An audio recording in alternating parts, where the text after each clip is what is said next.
If you are distressed by anything external, the pain is not due to the thing itself, but to your estimate of it. And this, you have the power to revoke at any moment. What if I told you that sometimes the most powerful move isn't to chase, to argue, or to demand attention, but to simply disappear? Not in anger, not in defeat, but with quiet grace. Imagine stepping away from the chaos, from the need for validation, and watching how that absence shifts everything, especially her reaction. This isn't about playing games or manipulation. It's about mastering yourself, owning your presence and your absence. The Stoics understood this deeply. True power lies in control over your own actions and emotions, not over others. In this video, you'll learn the art of disappearing gracefully, how to detach without drama, how to reclaim your peace, and how your silent withdrawal can become your greatest strength. Stay with me until the very end, because what you'll discover here could change the way you handle relationships and conflict forever. Ready to see what happens when you step back and watch her reaction? Let's dive in. Number 1. Master the art of calm detachment. Master the art of calm detachment. This isn't about shutting down or becoming cold. No, it's about owning your inner peace regardless of the noise around you. When you truly master calm detachment, you rise above emotional chaos, and that changes everything. You're not dragged into unnecessary drama or caught in waves of frustration. Instead, you hold steady, like a rock in the storm. Think of it this way. You cannot control what others say or do, but you can control how you respond. This is the core of Stoic wisdom, reminded us, you have power over your mind, not outside events. Realize this and you will find strength. Your power lies in remaining serene, even when the world tests your patience. So how do you cultivate this? Start with your breath. When emotions surge, slow down. Inhale deeply, hold, and exhale fully. Repeat. This simple act anchors you in the present moment, cutting through the clutter of reactive impulses. You're no longer a puppet to external triggers. Next, practice observing your thoughts and feelings without judgment. When a strong reaction bubbles up, don't dive in head first. Step back mentally. Watch it like a calm observer. Ask yourself, is this worth my energy? Does this serve my long-term peace? This mental pause is your gateway to detachment. Another powerful tool is reframing. Instead of seeing situations as personal attacks or threats, view them as opportunities to strengthen your resolve. When someone tries to provoke you, recognize their actions as reflections of their own struggles, not your value. This shift in perspective deflates the emotional charge and keeps you grounded. You must also set clear boundaries quietly, firmly. Calm detachment doesn't mean tolerating disrespect or neglect. It means protecting your space without hostility or excessive explanation. Remember Seneca's words, associate with those who will make a better man of you. If certain people disturb your calm, limit your exposure. Your peace is sacred. Finally, embed this practice into your daily routine. Start or end your day with a moment of reflection. Ask yourself, where did I stay calm today? Where did I lose it? How can I improve tomorrow? Journaling these thoughts is a powerful way to track your progress and reinforce your commitment. By mastering calm detachment, you don't just vanish gracefully, you transform your presence. Your absence becomes a statement. You're not fleeing, you're choosing tranquility over turmoil. And that choice, it's magnetic. So take this seriously. Commit to this habit. Start today, right now. Breathe, observe, reframe, protect, and reflect. Your peace isn't negotiable, it's your fortress. And once you build it, watch how everything changes around you. Number 2, control your emotions. Don't let them control you. You have to understand something fundamental. Emotions are powerful, but they don't have to run the show. Too often, people get swept away by the tides of anger, jealousy, or frustration, and in that chaos they lose themselves. But you're different. You're ready to take back the reins. The Stoics knew this well. Seneca once said, "No man is free who is not master of himself." That means real freedom comes only when you decide that your emotions won't dictate your every move. Think about what it means to control your emotions rather than letting them control you. It's not about suppressing feelings or pretending they don't exist. That's not strength. True control means recognizing your emotions, feeling them fully, but not allowing them to hijack your judgment or actions. It means choosing your response carefully, like a calm captain steering a ship through stormy seas. You get to decide whether the storm throws you off course or you sail through it with steady hands. Here's the game changer. Every time you catch yourself reacting impulsively, pause, just stop, breathe. In that pause lies your power. Use it. Inhale deeply, count to 5. Tell yourself, this feeling is temporary. I am not my anger, my fear, or my hurt. This simple act rewires your brain to shift from reactive to reflective mode. Over time, that pause becomes your second nature. Now let's talk habits you can build to strengthen this muscle. Start by journaling your emotions daily.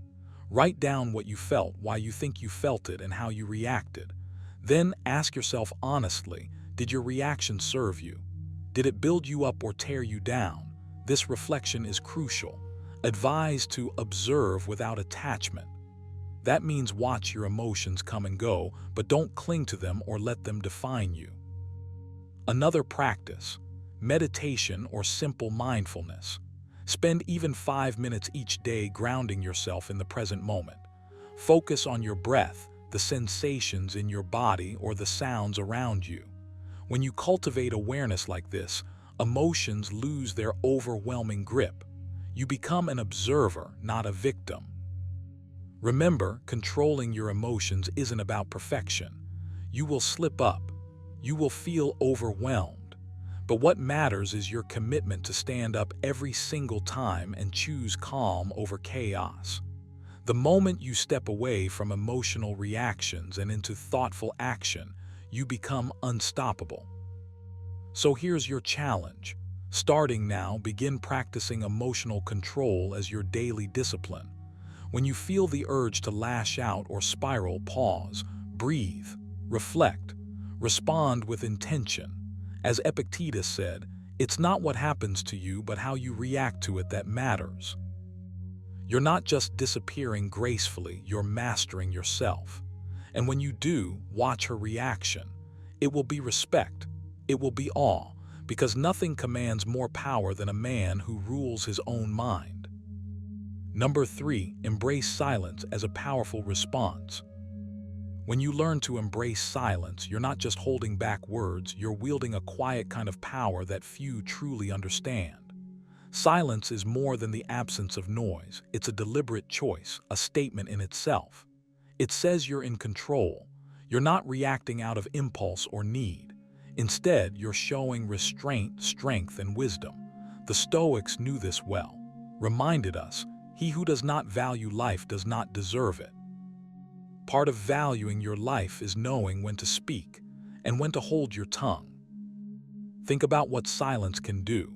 When you disappear gracefully, when you pull back without drama or explanation, you create space. Space not just physically, but emotionally and mentally. That space invites reflection, curiosity, even a bit of discomfort in the other person.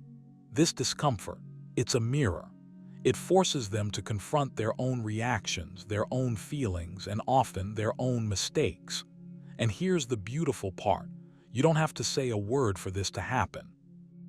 This is not about playing games or being cold. It's about mastering yourself. The habit of silence cultivates self-discipline. It stops you from wasting your energy on pointless arguments or trying to convince someone who doesn't want to understand. Instead, you conserve your strength for what really matters, your own peace and progress. Now here's what you need to do. Start practicing silence intentionally. The next time you feel provoked or tempted to respond with frustration or defensiveness, pause, take a breath. Let the silence speak for you.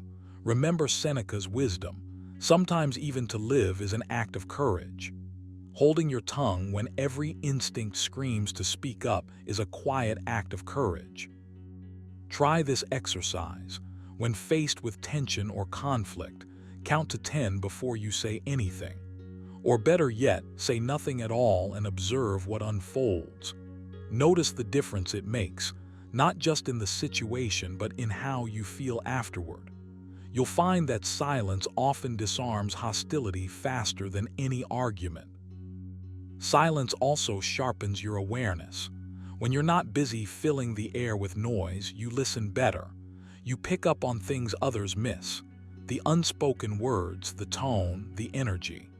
This kind of presence makes you more grounded, more centered, and ultimately more respected.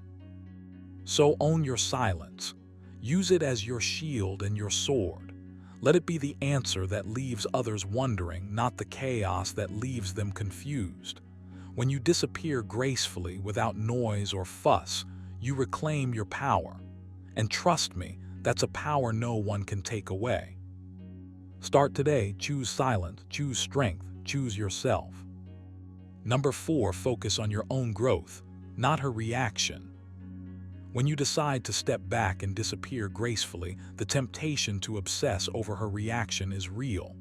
But here's the hard truth. Her response is not your business. It's not your responsibility. It never was. The only thing you control, fully and undeniably, is yourself. You control your growth, your mindset, your actions. The rest, let it be. Stoicism teaches us this power of focus. Epictetus reminds us, it's not what happens to you, but how you react to it that matters. When you put your energy into wondering how she'll respond, you scatter your strength. You become fragile, dependent on the unpredictable, fragile external world. Instead, turn inward, grow inward, build yourself from the inside out. Growth isn't a one-time leap. It's a daily practice, a relentless commitment to becoming better than yesterday. It's waking up with the resolve to sharpen your mind, discipline your emotions, and deepen your character. When you focus on your own path, the noise of others' reactions fades into background static. Now, how do you do this? How do you shift your focus from her reaction to your growth?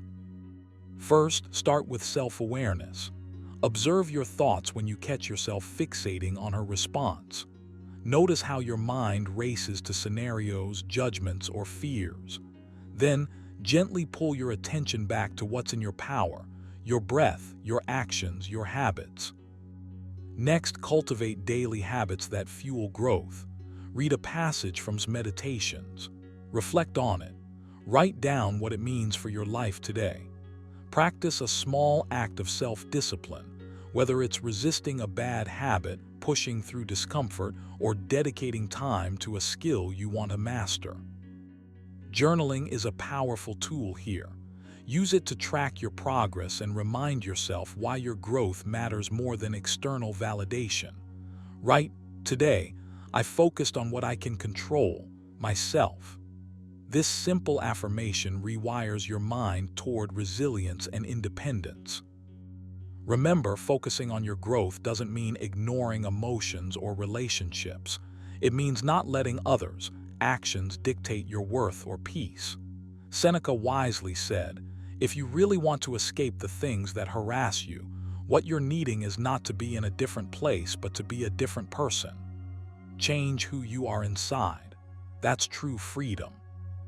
So when you disappear gracefully, don't wait, watch, or wonder about her reaction.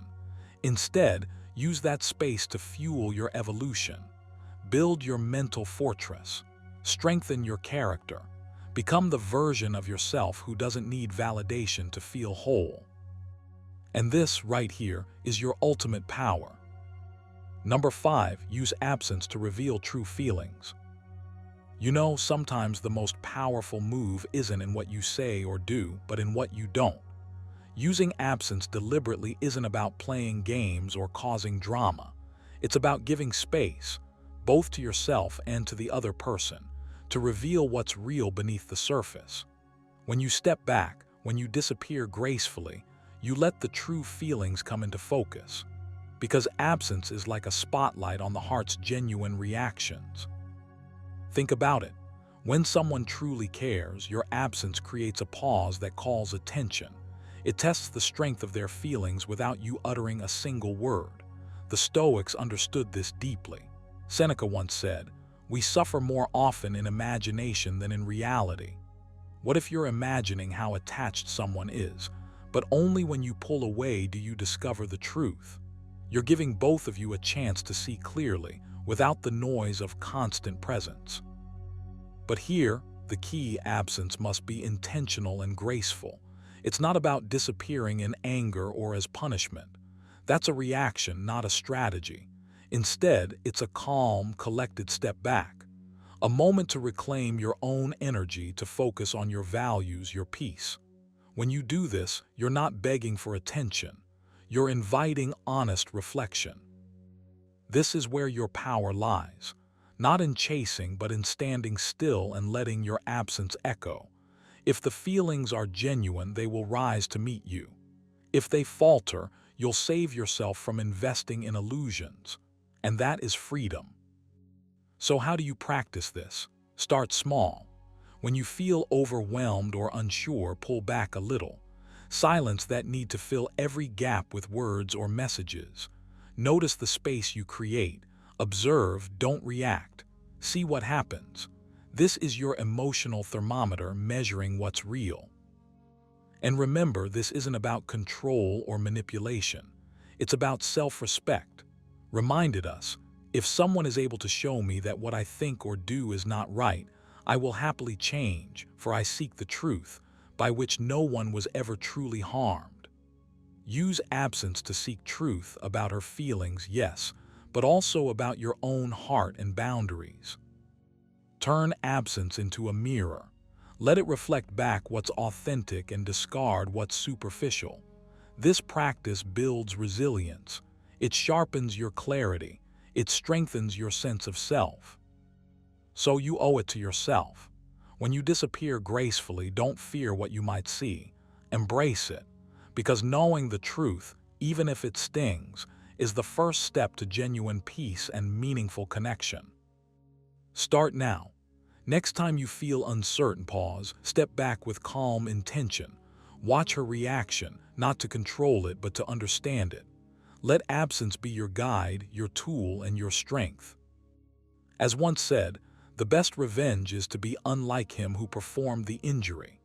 When you choose to disappear with grace, you reclaim your power and show strength without chaos. Remember, true mastery lies in your calm, your silence, and your unshakable dignity. If you found value in this, don't just watch, apply it. Start practicing the art of graceful withdrawal in your life and watch how the world around you shifts. Stay strong, stay wise, and always keep your composure. Before you go, hit that like button if this spoke to you.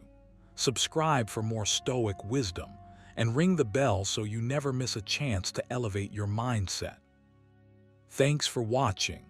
Until next time, walk your path with the quiet power of a Stoic legend.